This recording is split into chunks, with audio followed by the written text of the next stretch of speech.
Welcome back, Reddick Rays. I have another fabulous story, and you can see I'm in my story corner this week, and I have our friends with us. They wanted to come and see what school looked like. So Berry Bear, Honey Bunny, and Funny Bunny are going to also listen to our fantastic story. So let's get started. The book is called Vincent Comes Home. Some of you have already heard this, but it is a really good story. It's by Jessica Bagley and Aaron Bagley, and I have permission to read it from the publisher, and you know where to find that, right? From the publisher, if I can find it, from the publisher, Neil Porter Books. So let's get started. Vincent lived on a cargo ship. His paws had never touched land. Ship life was good. Fresh fish whenever he wanted. Seagulls to chase all day long. And the night stars that charted the ship's course were the most beautiful sight he could imagine.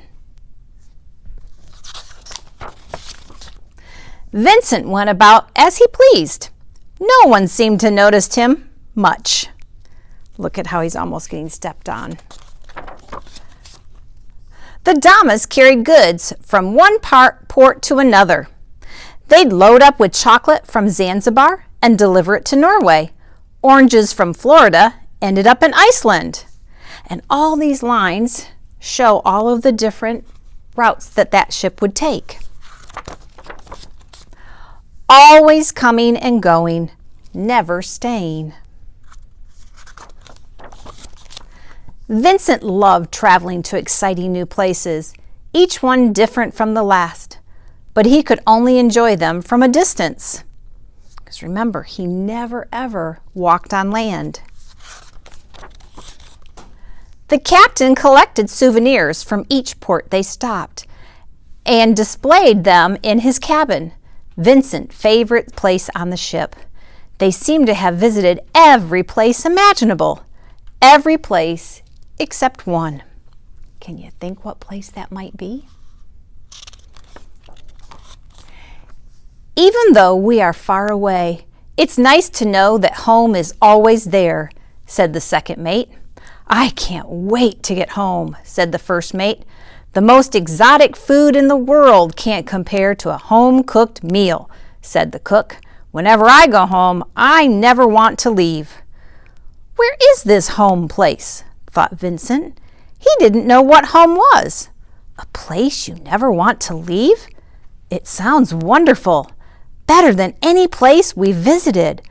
I'd like to go home one day. The next day, the ship pulled into another fine city. All hands on deck. Prepare to drop anchor. Vincent heard the first mate shout, "We're home!" The rest of the crew cheered. This is it. We have made it home, thought Vincent. I can't wait to see it. Home must be the best place in the world.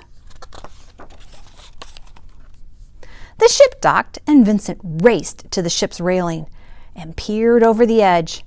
This city doesn't look so different. Why is home so special? Just then he saw one of the crew walking down the street with his duffel bag. I should follow him. Then I'm sure to see why home is so wonderful, thought Vincent. He followed the crewman for a while until he got to a building. As the crewman opened the door, a bunch of people yelled, "Welcome home!" Vincent watched all the people hugged and kissed the crewman. This is home, thought Vincent. I thought home was some amazing new city. He watched through the window for a long time as they ate and laughed and talked together. They all looked so happy. He left and walked around for a long time. He looked in a lot of windows and saw similar scenes, and one thing was the same in all the windows. Home isn't just a place, he thought. Home is where the people who love you are. I guess I don't have a home.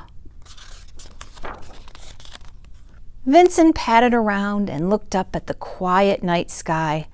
At least the stars would always be there. Just then he heard a familiar sound. So I want you to think, who do you think could be making that noise?